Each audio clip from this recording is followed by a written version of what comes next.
Russell Smith of the Austin Chronicle calls this movie a feel-good comedy with none of the pejorative hints of innocuous blandness that term so often implies. Amazon user / college professor John Baldridge says, social scientists could and should appreciate this film for its exploration of how identities, masculine and feminine, are currently being transformed via the ongoing process of deindustrialization in first world countries. And Letterboxd user Connor Joseph says, this gives me some ideas for when I'm reunited with the boys after lockdown. On this strip-isode of Ruined Childhoods, we decide the fate of the full Monty.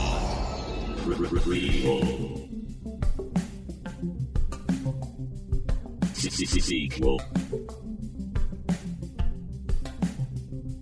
Reboot. Which one will it be?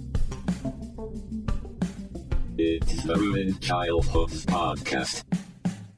Greetings, you fucking starfighters. Wow, coming in hot.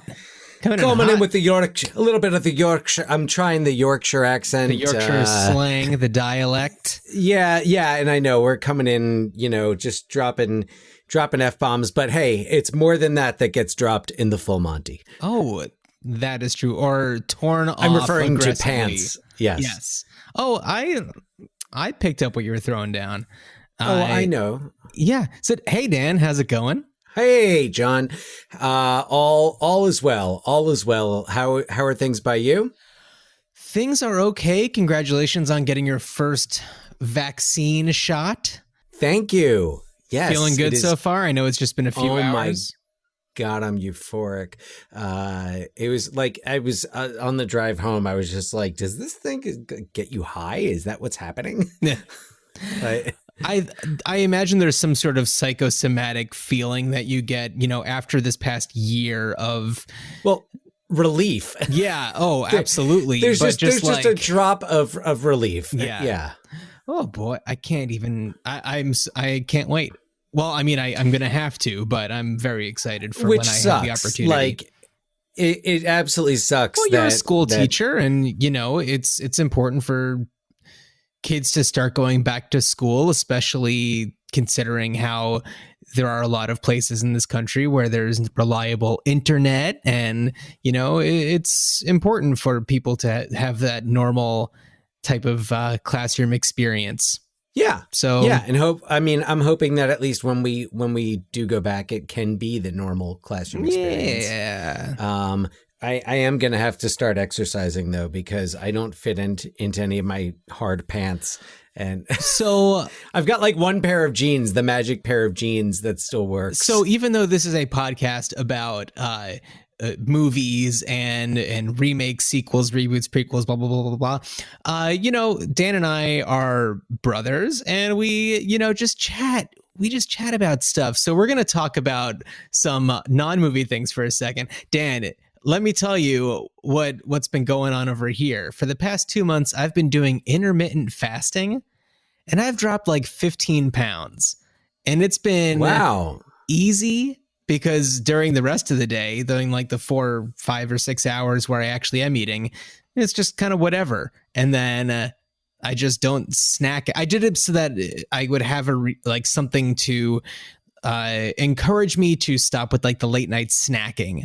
And I found that if I had an app that with a timer on it, that would help out. And it really has, or giving it a name. So intermittent fasting has a name. That's its name. So to say that I'm doing that means that I have this thing that's going on. And I also stopped eating breakfast a while ago, so it was easier, I think, for me to get into it. So if you're looking for a quick and I believe healthy way, I feel good. That's all I know. But yeah, I've been wearing things that the shirt I'm wearing now, these buttons haven't touched the buttonholes in a long time. I'll just say that. Oh, congratulations to you and to them. And to them. It's been a wonderful reunion for them, I'm sure.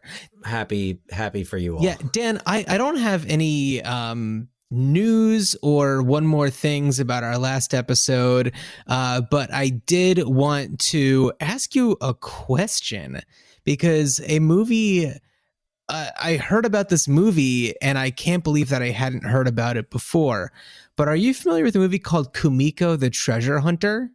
Kumiko the Treasure Hunter does not sound familiar. Okay, well, Dan, I'm going to read you a little bit about this movie, which came out in 2014, which I am going to just read from the Wikipedia page. And the story is based on the urban legend surrounding Takako Konishi in search of the fictional ransom money seen buried in the snow from the 1996 film Fargo. It's funny because at first I really thought you were talking about like a Studio Ghibli film. I mean, this is a... Like, oh, Kumiko the Treasure Hunter. Okay, right, yeah, sure, it's animated. Yeah, no. This is a real thing that's out there. So Kumiko is a 29-year-old office lady who lives in utter solitude in Tokyo. She works a dreadful dead-end job under her boss she hates, who in turn hates her, unable to connect to her fashionable peers and nagged by her overbearing mother to find a man and get married. The only joys in her life come from her pet rabbit Bunzo and treasure hunting, which leads her to find a VHS copy of the film Fargo in a secluded cave on the shore. Convinced the film is real, Kumiko obsesses over the film, focusing on the scene in which a character played by Steve Buscemi buries a satchel of ransom money along a snowy highway, obsessively detailing and noting each aspect of the scene and the film overall. Kumiko even attempts to steal an atlas from a library, only to be caught by the security guard, who pities her and allows her to... So anyway, This should just be a season of Fargo. Well, yeah, I know, right? But what's so interesting is like, I feel like this... that's the kind of thing that we would come up with as a way to resurrect the property. And I love that there are actual movies that do these things. And I don't know. I need to hunt down a copy of this. And well, speaking of treasure hunting, I need to hunt this treasure and check it out. I forget where I heard about it, but I am fascinated by the concept. I love that when, the movie Fargo clearly is I'd say it's a modern day classic. What's up? The movie Fargo, which was released 25 years ago on March 8th, 1996. Yeah. And by the way, if you're listening to this on the day the episode drops, it is indeed John's birthday. So happy birthday, Thank you. John. Yes, 38. Officially in the late 30s. I'm no longer in the mid to late 30s. Mid to late? No, that's 37. Yeah. That was a whole day. So you're still there. You're still there. Yeah. I mean, yeah, as of when we're recording this, you're still there. But yeah, no, that it rang a bell. I was like, oh, is Fargo like coming up on its 25th anniversary, like to the day? That's fascinating. Yes. No, I think it's so. Indeed, it's so cool that a movie even gets made that's about I'd say recent classic. I know that the 90s feel recent to us, even though they maybe weren't as recent. But 25 years, yeah, it's pretty wild. It's a quarter of a century ago, but it still feels very fresh and it does. Anyway, and I have a question for you. So this month we are focusing on movies whose titles have kind of coined a phrase. This episode is or reinvented. Well, that's right. Well, so this episode is the Full Monty, which is existing. I believe it originates in British slang, but this movie redefined what the meaning of the word is. The meaning of the Full Monty is just kind of like everything, the whole kit and caboodle, the whole everything. Thing. And what this movie has kind of redefined the Full Monty as is completely in the buff, which is so fascinating how that happens. I mean, the last one was about the bucket list, a term that didn't exist until 2007. And we're going to explore some more of these movies. But there's plenty of movies that have words or phrases in them that were invented by these movies. I mean, it's possible that they were things that the writers or directors made up in their own lives and incorporated them into movies. We had mentioned how American Pie coined the term MILF, and now there's a whole industry based on it.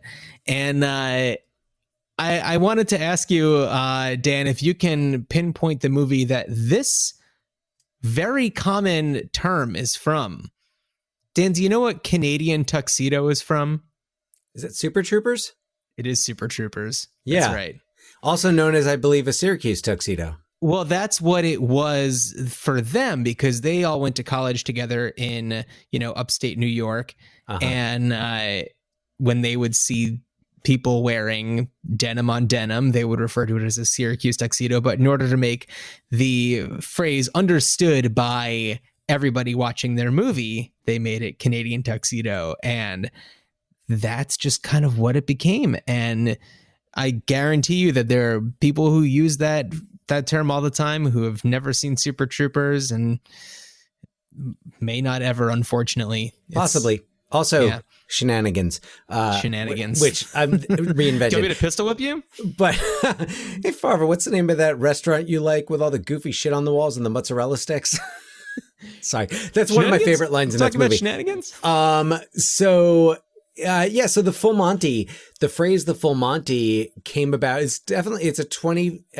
Actually, there's some debate as to the origin of it. I think kind of the most popular interpretation is that it referred to when British Field Marshal Bernard Law Montgomery, also known as Monty, I believe the same Monty of the REM song "Monty Got a Raw Deal," whenever he wore all his medals, that it was, the full Monty.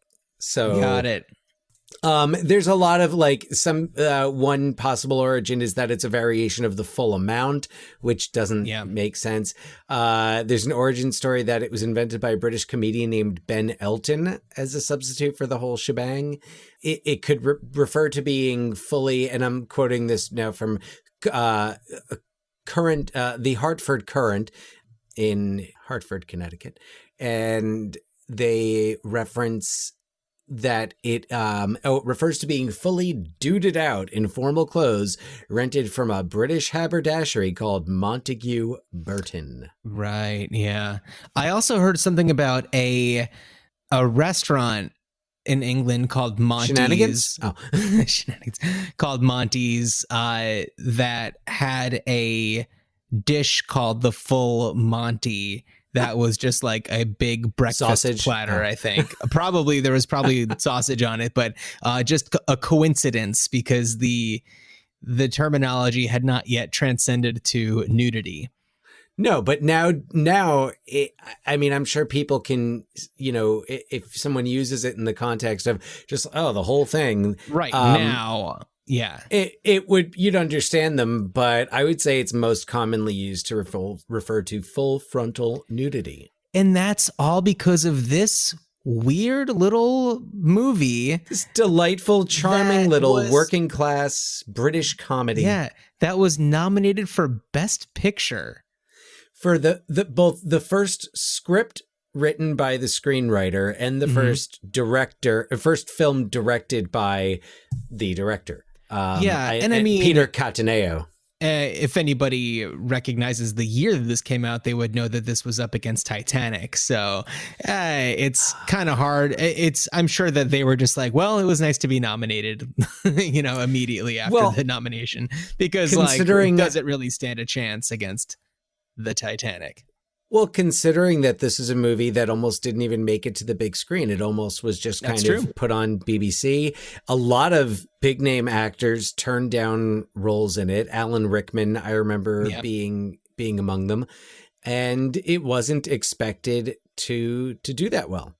Yeah, but it stars Robert Carlyle, who people at that time I think only really knew from Trainspotting. I'm sure in England he had done a lot of smaller things. I don't know. I don't know though. A lot of TV. Yeah.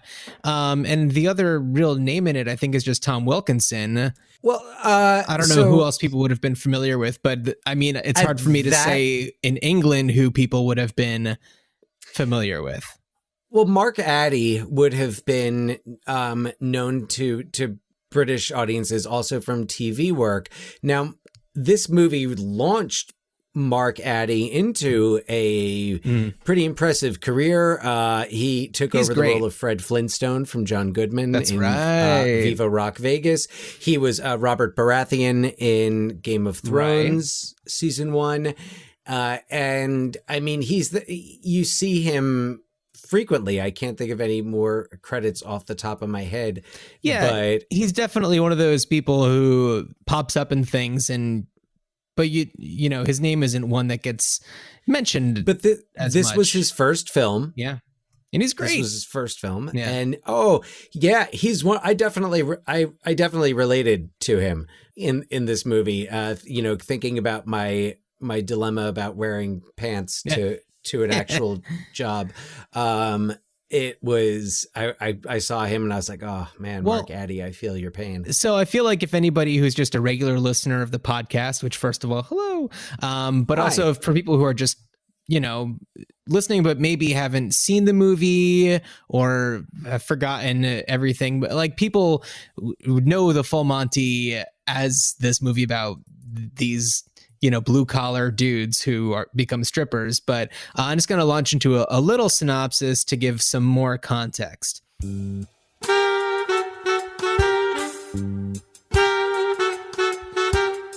After the steel mill in a small English town closes, former mill worker Gaz is at a crossroads. He and his ex are on really bad terms, and he is in danger of losing any access to his son Nathan. He and his pal Dave frequent the local job club in hopes of landing a new job without putting forth too much effort. While out one night, they stumble upon a ladies-only strip show featuring male Chippendale dancers. Gaz gets the idea to put on a strip show of his own once he finds out what could be made for even one night of clean adult entertainment. After he gets Dave on board, they encounter a former co-worker attempting to kill himself in his car, who they then coax to join them in their efforts. Then they bully their old hard-ass supervisor Gerald until he gets on board. After holding tryouts, they get 2 more blokes to join the crew, and they're ready to get started. Gerald, a ballroom dancing enthusiast, took on the role of choreographer while Gaz did his best to get everyone enthused. After a few bumps in the road, this ragtag group of nobodies sold out their venue and put on a show that rivaled the Chippendale show because these lads go the full Monty. So, like we said, Robert Carlyle plays Gaz, Mark Addy is Dave, Tom Wilkinson is Gerald.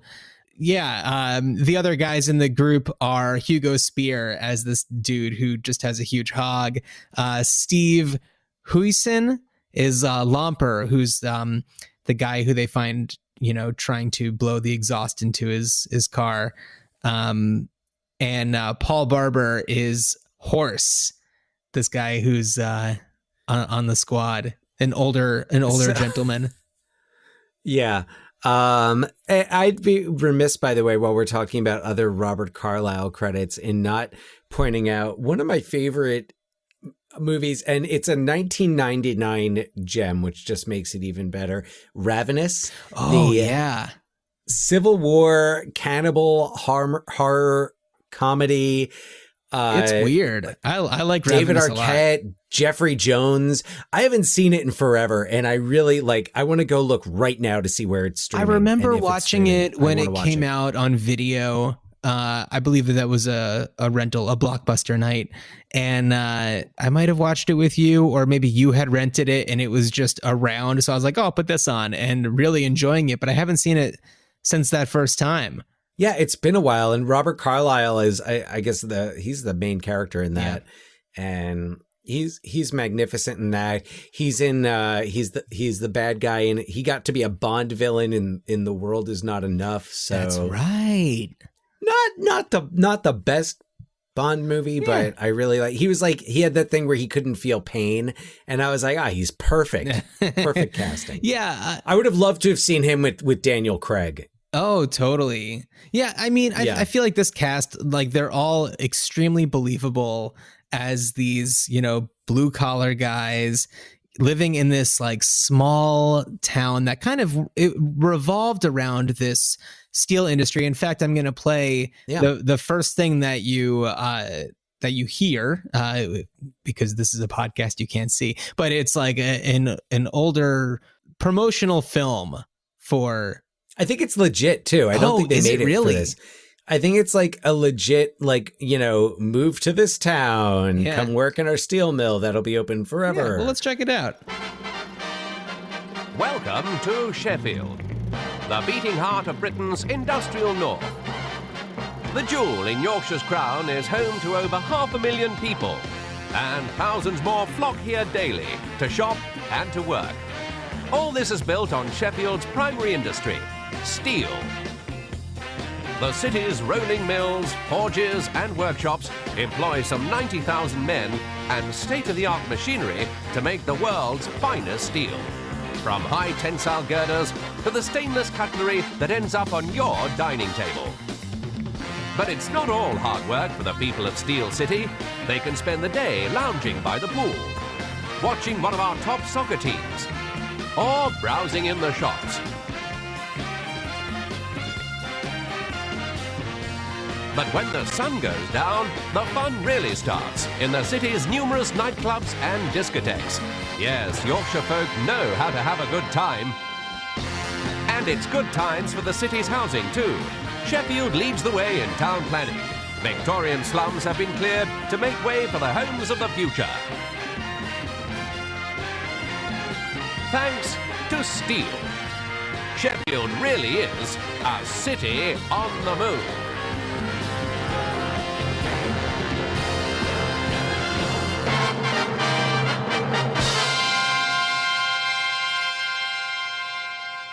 Love that funky tune. Yeah, and then cut to 25 years later, the place is a shithole. I find it interesting that they call them soccer clubs and not football clubs in this. Oh. I wonder if that was a change for American audiences, or who knows? But like they use tons of like regional slang that in the movie itself. Apparently some American theaters were sent like dictionaries. Yeah, like handouts of Yorkshire slang. Fascinating. Yeah, so I mean, I don't have any problems following along. No. But I suppose in some places. Yeah. Who knows? Yeah.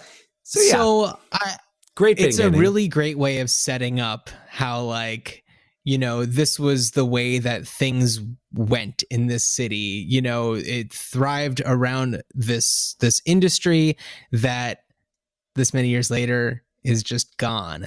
And I think that it relates very closely to, and this is something that's touched upon in one of the things that I mentioned in our episode's intro, is the connection between kind of like the status of the male in society has kind of gone away, because the men were the ones that were working in these steel plants, and now women are having to, I don't know, be the breadwinners, and they're also having to, they're going to these Chippendale shows, and they don't need the men. That's like the complaint. It's a very I don't know, men's rights activist type of talk at certain moments. But they're encroaching on the men's territory. Like they go to like the local watering hole where they would all go for a pint after after a day at the mill. And now, the women are there because it's not as much, it's whoever can get a job. And like, these guys are out of work. And that's the thing, is that Gaz and I think Dave also, they don't seem very like motivated. They're not like out there trying to find a new job as vigorously as, Gerald is really trying to, hit the pavement. And Gerald, who has not told his wife that he has lost his job, he's too proud to tell her, and she's spending money left and right and trying to plan vacations and stuff. Well, and at first, so when you watch this movie and you think like, okay, this was a Best Picture nominee, and you start to watch it and you're like, it's good. I don't know that I don't know that I see it up at that level, especially before like they started allowing there to be like 20 nominees for Best Picture. But Tom Wilkinson has got some moments where you really feel it, and you feel like, even though it's light, like you said, Gaz and Dave really aren't that motivated. So I feel like the tone of the film and the characters, it's not like it's more like the highest stakes are for for Gaz and Nathan, his son, and whether or not he can keep seeing him, and and he keeps screwing up. Yeah, I mean, he keeps when you're screwing up. Big plan for being able to afford the child support required to see your kid, when your big plan for that is to start a striptease show, then that's, I don't know, it's like you can't think of something maybe, like he couldn't have taken an online coding class. Yeah, right. I mean, I think that what we were saying before about Gerald being too proud is they're all too proud to take, they're too proud to take jobs as security at the Target type store or whatever it is that Dave ends up working at. Or it looked like it looked like Fred Meyer, a Huckabee's. It's the everything store. A Huckabee's. It was a Huckabee's. Yeah, because they have VHS tapes and they've got everything, and suit jackets. Suit jackets, yeah, that's right. But yeah, so when Gerald, so there's a scene when Gerald has an interview, and this is like his big chance at getting it. Gerald was also, he was the foreman, supervisor, so he's in this job interview, and Gaz and Dave are like in the window just trying to distract him so that he totally screws up the interview and has to strip with them. It's such a weird experience to witness. But yeah, when Gerald comes out, it's just he goes absolutely your heart breaks wild for him. You fucking hell. Hey, Jenny, mate. You didn't get it then. Get out of the way. Come here. Leave it. That was mine, that job. You don't give a toss, you kids. It's different for me. I've got standing living responsibilities, so I'm on my way up. And I'm on my way up. It was my first interview in months. I could have got my first month in advance. You'd never have known. Now what? She's still got credit cards, She's out there now, let loose on High Street with a fucking MasterCard, spending. Why can't you just tell her? How can I tell her after 6 months? A woman who wants to go skiing for his holidays. Skiing, for fuck's sake. Why did you do it? It was my job. Had to be my job. Yeah, it's kind of heartbreaking to see him just kind of melt down. He's always wearing like nice suits and he's very put together. It's, the only reason why they want him to be in this group with them is because they see him doing these dance classes with his wife. And it's like, oh, he can dance. So clearly he needs to be part of this group so he can choreograph our routine. And I think for him, another thing that comes out is I think he really likes having that companionship. Yeah. With the rest of the guys. And because also like it's when he was their boss, there was a separation, and that they make that point in the beginning, when Gaz, when they're all sitting in the same room and Gaz is like, you're not our boss anymore. We're all on the same level now. And that, I think, for one, that motivates Gerald to, to get a job and to get back in that position. But it's something that it doesn't seem like he had before. It's like, just like, yeah, dudes, well, bros. he was presumably just on a career track, very work focused, and, had this position managing these guys who were beneath him. And now they're on the same level and they're certainly doing their part to keep it that way for the benefit of this weird strip plan that they have. The other thing, while we're still on the subject of the emotional core of this movie and talking about kind of like why it was on the high platform that it was on in terms of awards, which I believe it, I think it won a BAFTA, like it wasn't like just this weird outlier in the Best Picture Oscars category. Like it was nominated for a bunch of things, but also it's like there is this storyline with Lomper and Guy, two of the other strippers, the guy with the huge hog and the guy who tries to kill himself, and it's not like it's really discussed, but they kind of bond and they're like trying to run away and escape from people who catch them trying to do their routine or whatever, and they have this moment together and it's acknowledged that they're gay, and it's not made a big deal out of, and it explains a lot about Lomper's depression that he's experiencing after losing his job, and other reasons why he might want to kill himself, because this still it's the 90s in working class England, and things were certainly a lot different then, and to have this experience.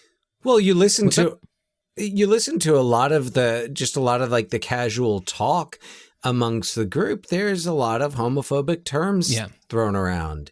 Right. You hear puffer a lot, which, that's... Yeah. And also when they're talking about their show, they keep on saying like, it's ladies only. It's ladies only. So, there's a lot of homophobia, like true, like, fear of the idea of men being interested in men. Just even appearing. To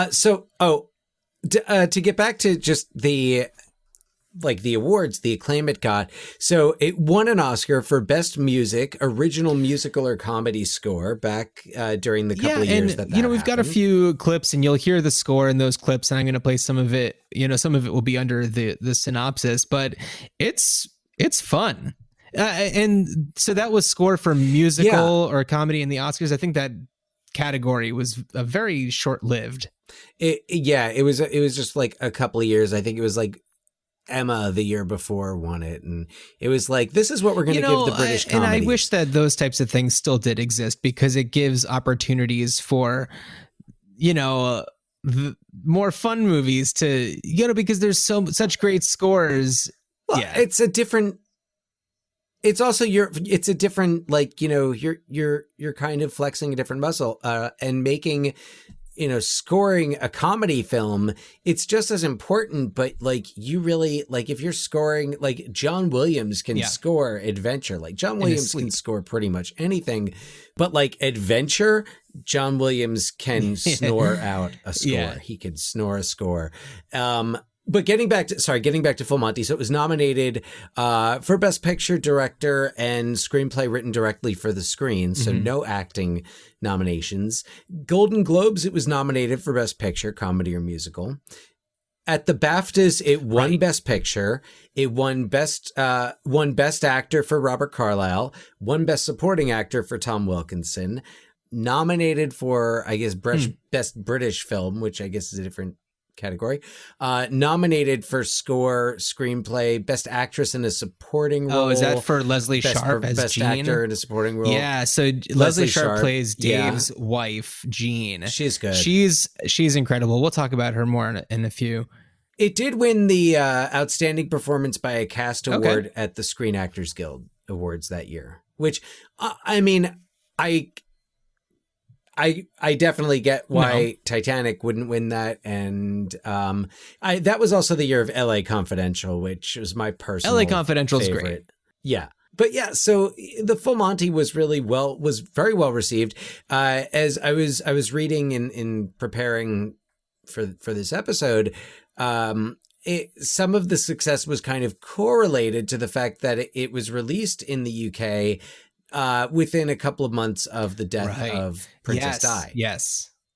And that it was uplifting, it was fun, it was carefree, and it was like, there was seriousness in it, but nothing. It gave people, lifted people something, up. a way to have fun in England.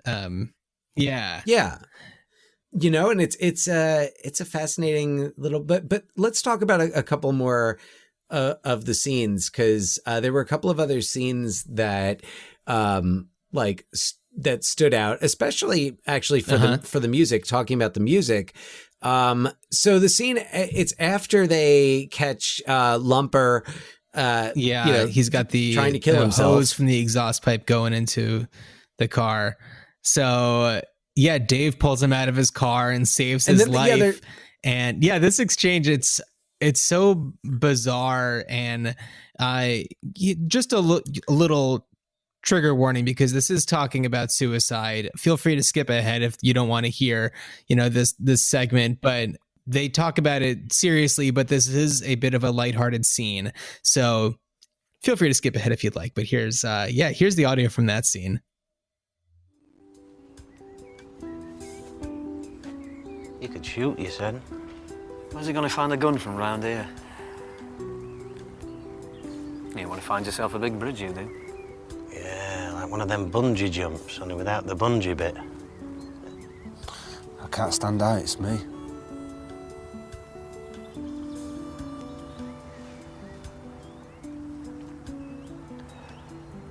Drowning. Now there's a way to go. I can't swim. You don't have to fucking swim, you divvy. That's the whole point. God, you're not very keen, are you? Sorry.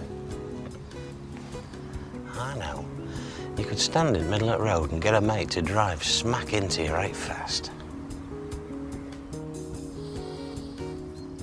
I haven't got any mates. Listen, we just saved you a fucking life, so don't tell us we're not your mates, all right? Yeah? Yeah, me and all. I'd run you down soon as look at you. Oh, cheers. Ta. Thanks a lot.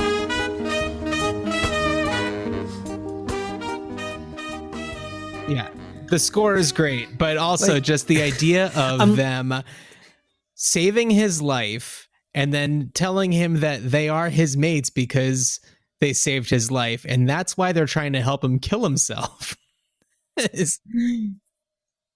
Well, yeah, I mean, they're not real. They're not. They're joking. It's just such a funny. I mean, I love the writing of that. I think it's pretty brilliant. But yeah, that score really pops in that. I love it. It's weird. It's weird in that scene, and it made me wonder. I was like, they seem high. They don't seem to be smoking. I mean, other than like Dave's cigarette. They definitely smoke a lot of cigarettes in this movie. Yeah, I don't know. I kind of get the feeling that these guys are like kind of anti-pot. I get that vibe from like this era. Well, I don't think it's anywhere. I don't think it's anywhere. I don't think it's part of that world for them. So I mean, it brings to mind another like charming British comedy from that era, Saving Grace, which was very good. But getting back to that scene, the music is weird to me in that scene. I like it, but the music kind of added to that sense of like, and it's like I'm waiting for some type of like, I don't know, French spoken word coming in. Well, it's got this weird. It's funny that you mentioned that, because I feel like they are having this. This is this moment where they're having all this like existential dread of like, what is their purpose? Like, what's the point of all of this? And I don't know. They're all kind of like they're at this moment in their lives before this whole plan kind of really starts, and they find this purpose for themselves, and it's just kind of funny because I feel like if this movie was some sort of like French new wavy thing, it would have fit perfectly in there. So yeah, the fact that you mentioned it's kind of like a French spoken word kind of rings true for me. Je contemple la vie. What does that mean? Something life? Something. I think. Je ne comprends pas la vie. I don't understand life. Je suis dans la vie de noir.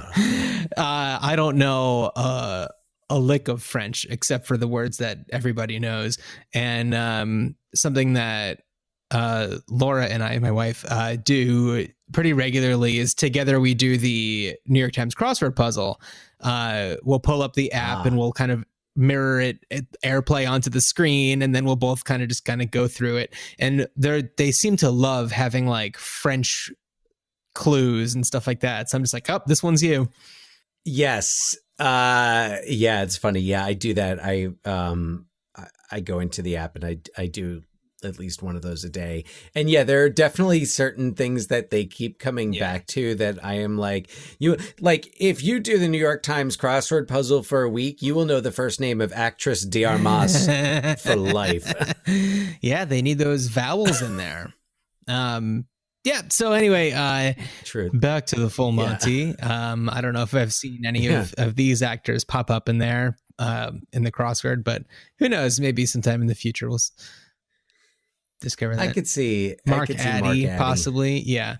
But let's talk a little bit about Leslie Sharp as Jean and the dynamic between Jean and Dave, because Jean is kind of how we really get into this whole stripping thing, because she is at the Chippendale show, and Gaz and Dave and Nathan actually sneak into the show, even though it's women only. They sneak in through the bathroom, and they're hiding. Well, Gaz is hiding in the bathroom as Jean and two of her friends pop in there to use the bathroom, since, you know, no sense in waiting for the ladies' room when there's no guys there.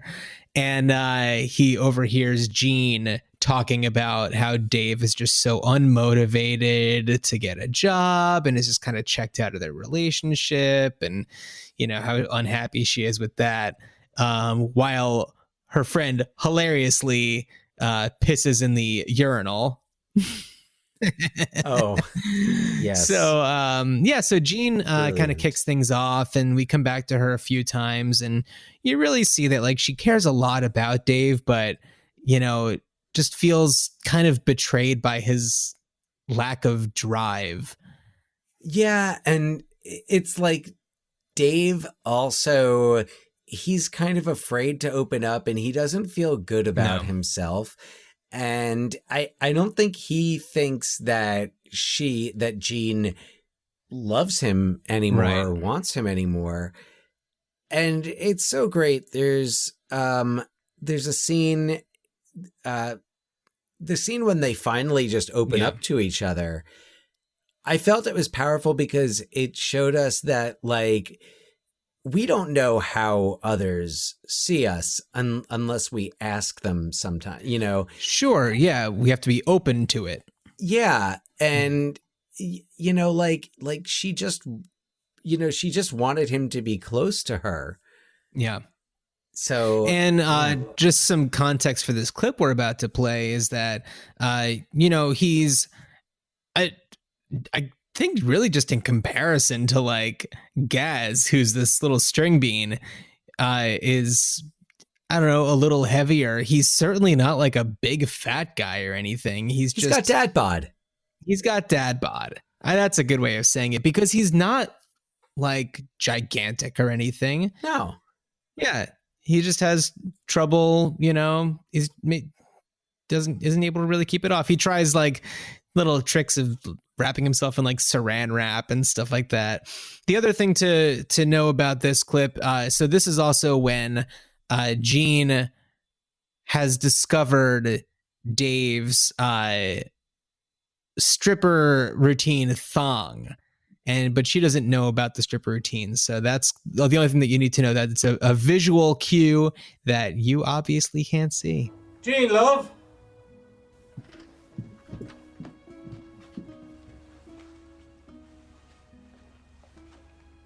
There you are.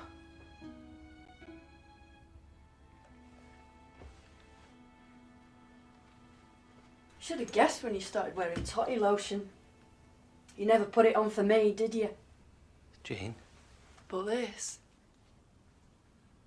Never had you down for this sort of caper, David. Explains a few things at least. No, look.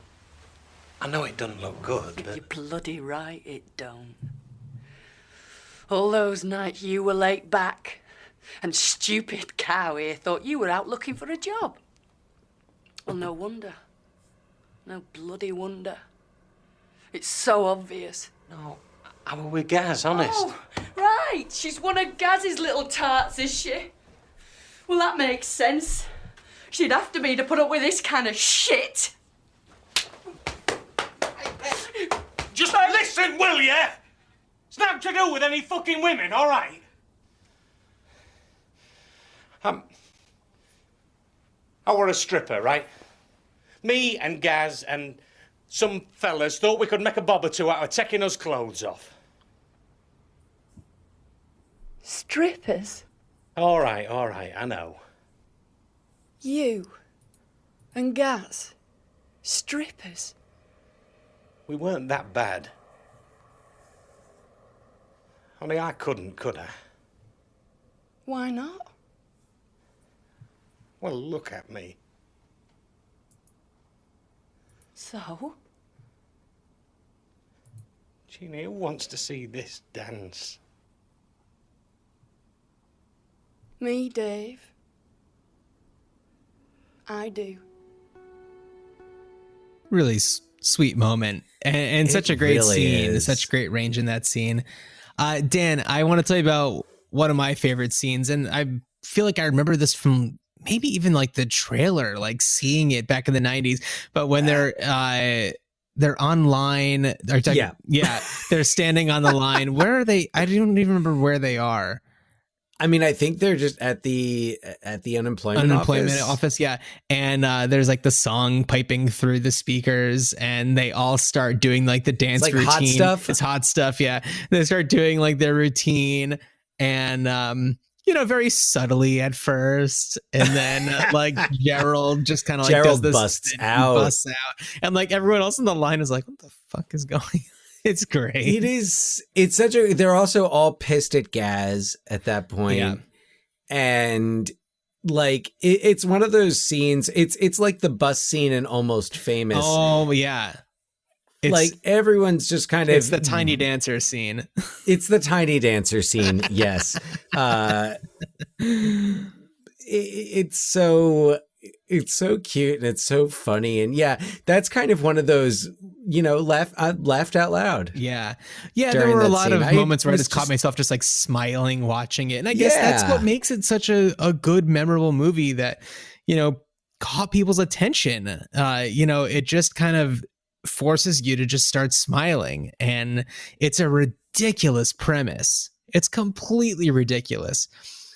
No one would ever come up with that plan as their only option.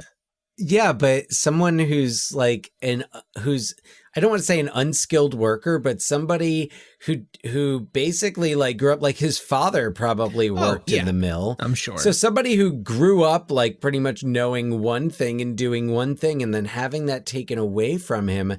I mean, it's not like there was it doesn't seem like there was a lot of opportunity for much else in that town. Right. So, I mean, like, look at, like, Gerald was, since Gerald's, like, older than them, a good, probably 10 years at least older than most of them. Maybe not Horse, but... Horse, yeah. But, Gerald was probably them 10 years earlier. And could have been. Like, they probably would have been, like, one of them would have been Gerald, but it would have become probably Lomper. Yeah, I think that Lomper, I believe, was a security guard there. I don't know. I think I thought so. So anyway, but like, it's got to be one of those things where, and of course, this is a fictional thing. They actually didn't, grow up there, but this is probably the type of situation where it's like, you grow up in this town where you're told, And when you're older, you're going to be just like your dad and work at the steel mill. And that's just how it goes. And that's all you're going to learn how to do pretty much. Like, yeah, like learn how to like read and write and do a little bit of math, but like, don't worry too much because you'll just need to know how to do this. That's pretty much it. So when it gets taken away from them as they're, in their 30s, what else are they going to... what are they going to do? So and then it's like, well, what am I qualified to do? Take my clothes off? Well, geez, I do that every day. Yeah. Well, the dancing was the challenging part, but what I like about it is they became realistically good at dancing. Yeah. So here's a question I have. They perform one song and fulfill the requirement to go the full Monty. And then is the show over? I am going to guess that no, it is not.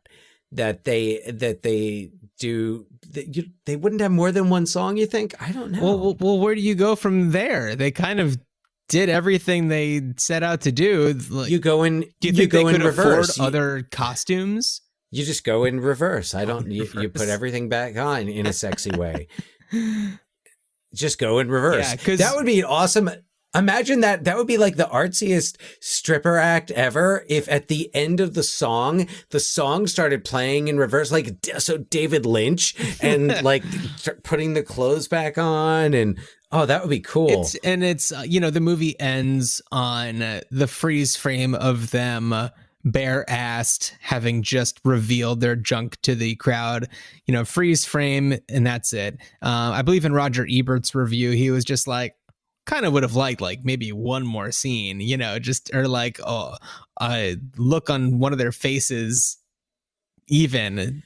But I thought about that, and then I was like, you know what? I like a movie that leaves you wanting more. Yeah. And not feeling like I could have done without X, Y, and Z. Yeah, and pun not originally intended in my mind, but sure, let's go with it. But it's like this movie does have the balls to make a promise that you're going to see like some sort of, I don't know, average looking dude nudity. And you're going into it knowing that from the beginning, and you're just like on board for the whole ride. And at the end, you get your asses, and it's you get your treat. You get your asses handed to you. So Dan, this movie, if anybody doesn't know, it got a revival as a Broadway musical. So there have been stage adaptations. Dan, do you know much about that? I know that the musical, they moved the setting. They adapted it to be set in Buffalo. Really? Okay. Yeah. And they added a character named Jeanette, who is like, she's like, I guess a former, like she used to be in show business, and she signs on as like their accompanist / like sassy, I don't know, coach. Kathleen Freeman played her. Kathleen Freeman, who you would know as Mother Superior in Blues Brothers. Okay. I always think of her as Emil Muzz's landlady from Dragnet, but another Dragnet reference. What can I say? I like Dragnet. And then Elaine Stritch played her at the Paper Mill Playhouse in Millburn, New Jersey. Our old stomping grounds. Yeah. I think I saw Elaine. I saw Elaine Stritch in Follies there. Oh, so interesting. Yes. Or no, I don't think it was Elaine Stritch. I know Ann Miller was in it. Anyway, neither here nor there right now. So the musical, it changes some of the names around, and like instead of Gerald, it's Harold. Okay. And instead of like Gary and Dave, which is Gaz's real name is Gary, it's Jerry and Dave. And it's like, it seems to be pretty similar. Like it seems to kind of carry the same themes. Adds a little, I think there's a little bit more added about with Nathan. Mm-hmm. There's a little bit more there, and there's like a little bit more surreal. Like there's one scene in Act 2 where and it's in the movie, it's the scene where they undress in front of each other for the first time. Oh yeah. So that they seems kind of funny. have and this is where they get scared off. So in the movie, I guess they get scared off by like a cop who finds them rehearsing in the old steel mill. Oh yeah. And in the musical, it's repossessors who are coming to Harold's house, aka Gerald. Right. Well, there is the scene where repossessors come to Gerald's house to take the TV, and then the group of them who have just undressed in front of each other all kind of come out, and they're just like, back off. And Gerald is like, yeah, my gang, my guys. That was pretty great. Yeah, so I think they combine that here, and that makes sense. But they have like nightmares that the women are going to laugh at the size of their packages. Well, the and number the movie is called The Goods. The movie does have the great scene where Horse is on the phone with the penis pump company because they didn't send instructions and he didn't know how to make it work. That was pretty funny. That was really funny. Yeah. So let's see. They but yeah, otherwise, like that's pretty much it. Like the musical doesn't feature any like it doesn't feature like hot stuff or You Sexy Thing. It's all original numbers. It was nominated for a bunch of Tonys. Oh, Patrick Wilson was in it, played Gaz. Okay. But yeah, so it was nominated for a bunch of Tonys, and good for them. Yeah, I remember it being a pretty big hit. Yeah. I never saw it. Well, Dan, given the opportunity to bring this property back around, what would you do? Well, John, I'm glad you asked, partially because that's what we do in every episode. So, I gave some thought to the sequel idea where, an adult Nathan,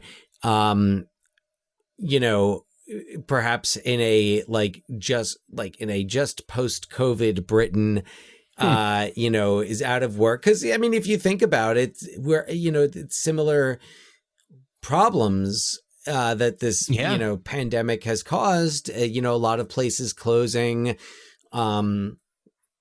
You could reset it in like a tourist-heavy town or city that has really like a beachside place that has had, Vista Del Mar, maybe. Yeah. Oh, Vista Del the full Monty at Vista Del Mar.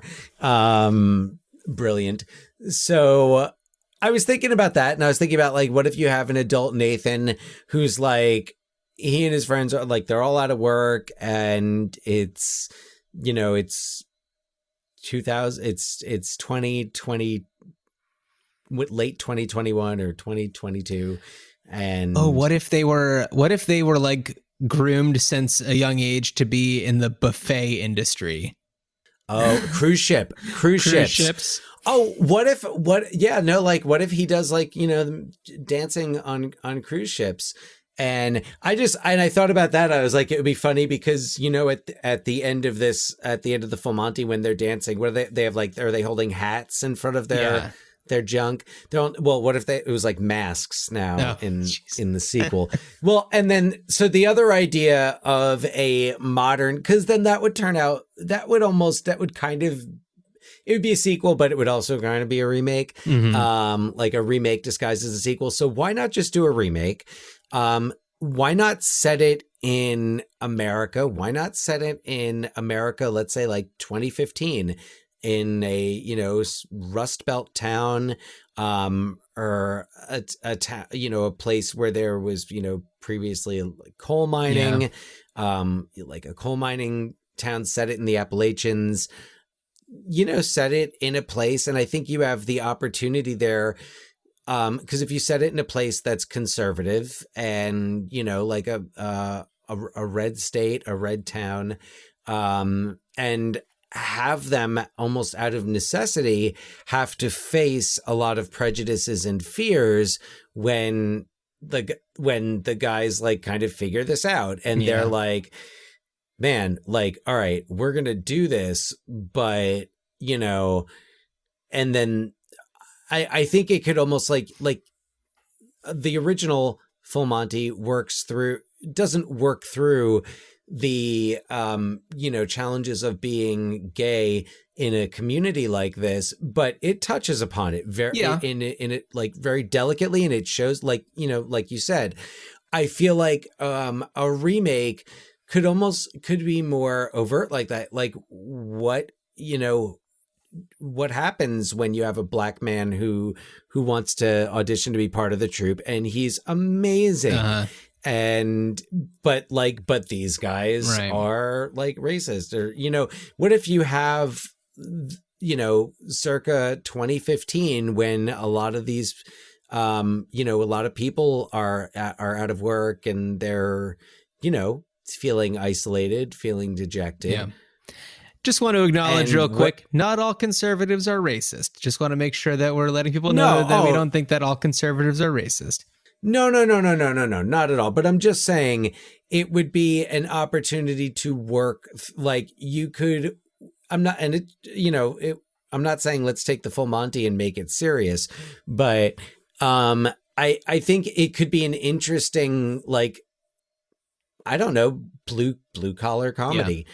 Why not? And it kind of makes me think, and I haven't seen the movie. And now I'm drawing a blank on the name. What is it? The new Ron Howard movie with Glenn Close. Oh, Hillbilly Elegy. Hillbilly Elegy, like, kind of a film that shows the perspective of people who are not, not hateful people. And I don't know like I said, I haven't seen it. I haven't read the book, but I think, just kind of like showing the face of a lot of people who tend to be dismissed and labeled as racist, homophobic, so on and so forth, and not bothering to kind of, look behind and at least try to understand that perspective. I think a remake of the Full Monty could actually kind of do that. And by the way, I'm not saying like, let's do a New York Times, profile on the neo-Nazi who just wants to be loved. Yeah. But I'm not talking about neo-Nazis. Neo-Nazis excludes you from that. So I am very much not saying that all conservatives are neo-Nazis. Okay. So I am not saying that they are Nazis. Okay. But you did not see that coming. I kind of did. All right. Yeah. So I don't know. That's kind of where I was going with this. One way, one direction or the other. What are your thoughts? So, I was thinking, my immediate thought for all of these is like, okay, can it be like, I kind of go through like a little checklist. It's just like, would I be able to see some sort of remake, even if it's done like in a more clever, modern way, tying it to, current events and things like that. But I don't know, this one just I didn't feel like it would be appropriate. I mean, not to say I don't like your idea. I think that doing something post-COVID, because there have been a lot of things closing down, like that does make a lot of sense, tying it to the original and the steel mill. I thought that the most fun way to do it would be to make a VR video game of it. And because there's a lot of really cool VR experiences out there, some of them that, are actual like movies where you are part of it. It's around you. You get to experience things. I'm in the movie. So I was thinking about Last Action Hero the other day. Oh my God. Really? Okay. So I don't know. I think that what would be really fun is if there was this thing where it's like, yes, you follow along the storyline. And then when there's moments where there's dancing, like let's say there's the tryouts and then you become one of the people trying out. And then, you have to do these like dance things. And then maybe you progress, like you become part of the storyline. And I don't know, I thought that would be kind of fun. Do you strip? Do you actually strip on your end? I mean, optional, but I thought that it would be kind of fun and just like silly to do it kind of that way and expand the story. I don't know. I mean, I imagine that's how you have to win the game is to go the full Monty. So to go the full Monty. Do you if you look, I mean, not to be weird, but like when you're fully naked, if you like look down, do you get to choose what you see? Well, there is that cyberpunk. Do you get to choose to play as what's his name? The guy with the big wang. Guy. Yeah. Well, so yeah, there's that cyberpunk game where you actually get to like customize your character, and penis size is a customization that was very controversial when that came out recently. Amongst many other technical issues that the game had. But I mean, I don't know if it would be relevant for that game. It would be relevant for the full Monty. It would be relevant for the full Monty. That's right. But I mean, I think that also like it's maybe it could add to the choose your own adventure element of it, where maybe like part of your thing is like you get a penis pump and it doesn't have any instructions, like it's a side mission or something. I don't know. I was just trying to think of like a fun way to kind of bring it into, modern entertainment, and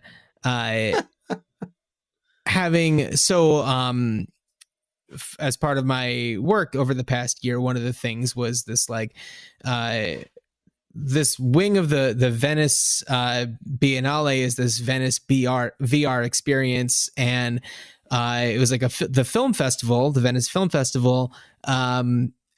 And what they did is they had these VR experiences popping up all over the world, and the Northwest Film Center here in Portland is part of the organization I work with, and we were the U.S. host of the Venice VR expanded experience. And it was really cool. And I got to see a lot of really neat movies that were done in VR, and some of them were more interactive than others.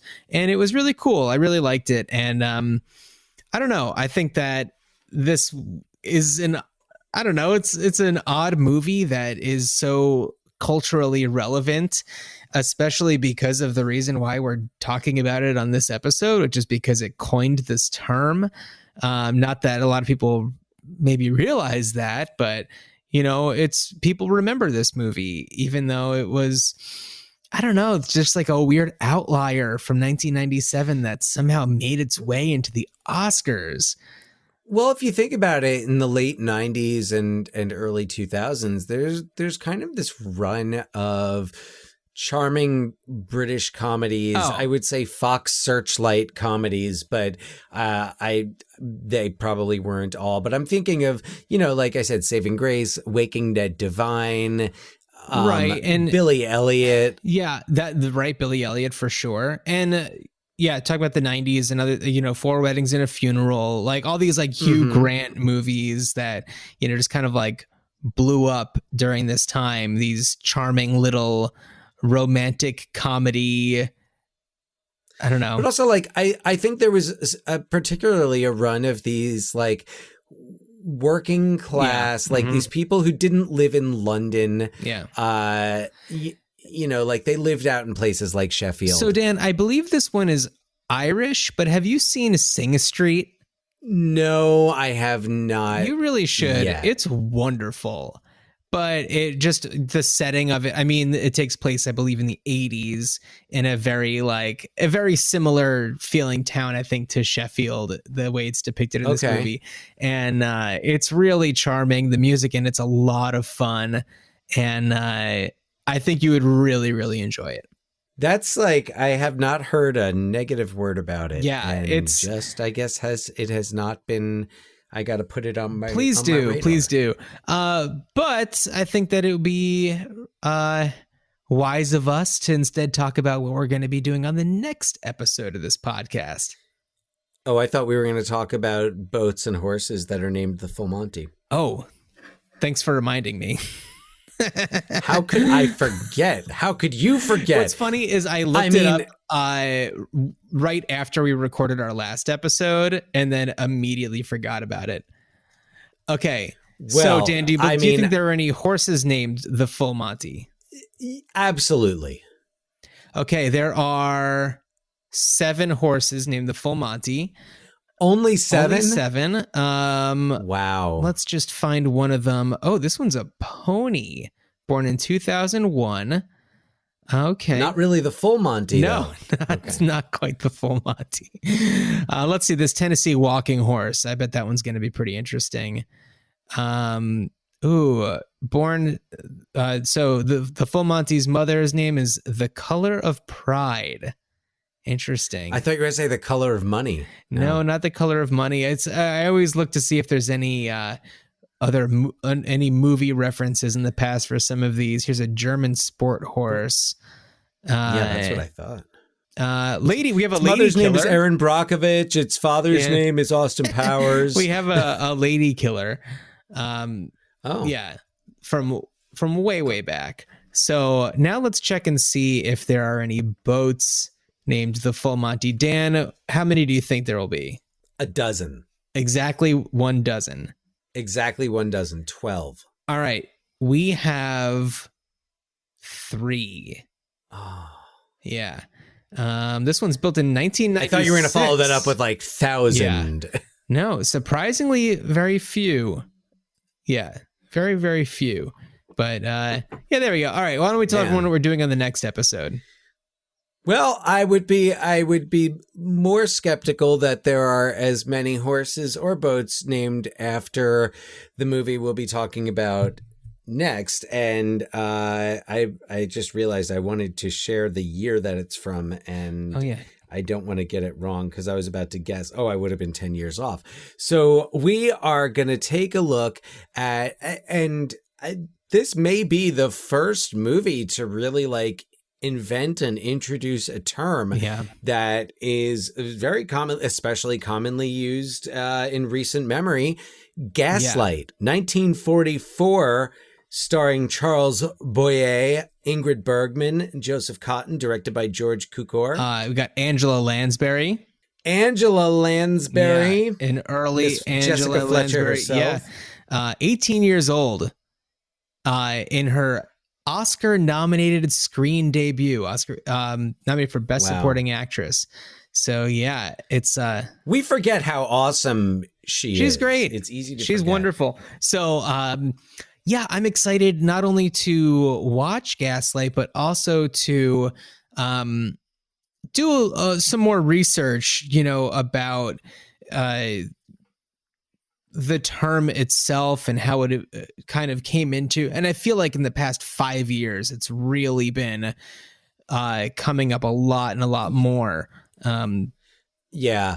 But generally speaking, I would say like most people who use it aren't consciously referencing the movie, and they're not aware. They're not going to say, I'm going to reference an old film from 1944 and say that you are being gaslit. Right. So what's interesting about it, though, is that it's like it doesn't sound anything like its meaning, which is, when somebody has convinced somebody of something that has happened, that it hasn't happened, or didn't happen the way that they thought that it happened, it's more that like didn't happen the way that they thought it happened, or like happened to where it's like, no, I'm not the asshole, you're the asshole. Exactly. So that makes you think, oh my God, I am. Yeah. So I'm looking forward to doing some reading about it and hopefully finding out some interesting information. But yeah, I don't know. It's going to be a good one.